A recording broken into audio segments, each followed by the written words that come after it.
Welcome back my YouTube channel medical pharma में। दोस्तों आज हम इस वीडियो में बात करेंगे एम्लोकाइंड 80 टैबलेट के बारे में। तो चलिए इसका डिफिनीशन देख लेंगे, इसके क्लास देख लेंगे और ये टैबलेट कहाँ कहाँ यूज होते हैं और इसके प्रोहिबिटेशन क्या होते हैं, किस अवस्था में इस मेडिसिन को नहीं लेना चाहिए। इसके साइड इफेक्ट देखेंगे, कौन कौन सी कंपनी इसको मैन्युफैक्चर करती है, किस किस ब्रांड से मार्केट में अवेलेबल होता है, ये सब इसमें हम कवर कर लेंगे। तो एम्लोकाइंड 80 जो टैबलेट होता है यह 15 गोली का एक स्टेप होता है और ये बिलोंग करता है एंटी हाइपरटेंसिव क्लास से। इसको हम यूज करते हैं हाई ब्लड प्रेशर में, प्राइमरी हाई ब्लड प्रेशर में इसको हम यूज करते हैं। ये कॉम्बिनेशन दो कॉम्बिनेशन में होता है, जैसे calcium channel blocker and beta blocker में ये होता है। इसका जो कंपोजिशन होता है या एम्लोडिपिन 5 mg एंड एटेनॉल 50 mg में होता है। इसका जो कंज्यूम टाइप होता है इसके हम ओरली ले सकते हैं या मार्केट में बहुत सारे ब्रांड के नाम से अवेलेबल होता है, जैसे एम्लोकाइंड 80, एमिडिपिन 80, एमिडिपिन 80, एम्लोडेक 80, एम्लोडेप 80 इस नाम से अवेलेबल होता है। जैसे मैनकाइंड, सिप्ला, सन फार्मा, जायडेस, एफडीसी ये सारी कंपनियां इसको मैन्युफैक्चर करती हैं। इसका जो कंपोजिशन है इसके बारे में हम थोड़ा डिटेल देखेंगे। जैसे amlodipine in this combination medicine Villu the peripheral resistance of the peripheral blood vessels. Amlodipine का जो कॉम्बिनेशन होता है वह लो कर देता है peripheral resistance and peripheral blood vessels को, यह कम कर देता है। और यह क्या करता है, हार्ट को जो ब्लड कैरी आउट होता है वह कोरोनरी आर्टरी को यह फैला देता है।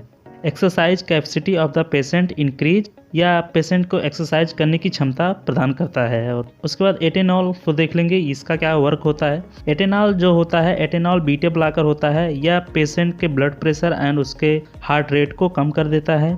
अगर इसके कॉम्बिनेशन को हम साथ में, जैसे एटेनॉल एंड एम्लोडिपिन अगर हम साथ में यूज करते हैं तो यह हार्ट रेट को नॉर्मल एंड ब्लड प्रेशर को भी कंट्रोल करता है। अब सिम्टम्स देख लेंगे, हाई ब्लड प्रेशर का क्या क्या सिम्टम्स हो सकते हैं। जैसे बुरली ऑफ डबल विजन्स, आपको धुंधली या दोहरीपन दिखाई देगा। लाइट हेडनेस, हल्कापन या फैटिंग या बेहोशी, फैटिग होगा, थकान होने लगेगा, हेडेक, सर दर्द होने लगेगा। हार्ट पॉपुलेशन, दिल का घबराहट हो रहा है। शॉर्टनेस ऑफ ब्रीथ, अगर सांस लेने में कोई दिक्कत होती है, नौजिया, वोमिटिंग, ये सब अगर आपको प्रॉब्लम है तो उसकी वजह से हाई ब्लड प्रेशर हो सकते हैं। अब आगे देखेंगे diagnose of blood pressure. Blood pressure को हम कैसे ट्रीट करते हैं, इसको हम ट्रीट करते हैं मेजर करके। दो टाइप्स के नंबर से हम इसको मेजर करते हैं, जैसे systolic blood pressure and diastolic blood pressure के थ्रू हम इसको मेजर करते हैं। तो इसको हम 4 जनरल कैटेगरी इसके हम डिवाइड किए हैं। जैसे अमेरिका हार्ट एसोसिएशन गाइडलाइंस के कुछ नियम हैं, उसके थ्रू अगर हम इसको मेजर करेंगे, जैसे नॉर्मल ब्लड प्रेशर को अगर मेजर करेंगे तो यह लेस देन 120 साइस्टोलिक एंड 80 डायस्टोलिक होना चाहिए। एवेलेटेड ब्लड प्रेशर का अगर रीडिंग देखें तो 120 से 129 साइस्टोलिक एंड कम से कम 80 डायस्टोलिक होना चाहिए। अगर स्टेज 1 में हाइपरटेंशन है तो इसको रीड करवाएंगे, अगर रीडिंग करेंगे तो 130 से लेके 139 साइस्टोलिक होना चाहिए और 80 से लेके 89 तक इसका डायस्टोलिक होना चाहिए। अगर सेकंड स्टेज में हाइपरटेंसिव को अगर रीड किया जाए तो यह 140 इसका हायर साइस्टोलिक हो सकता है और 90 इसका डायस्टोलिक हो सकता है।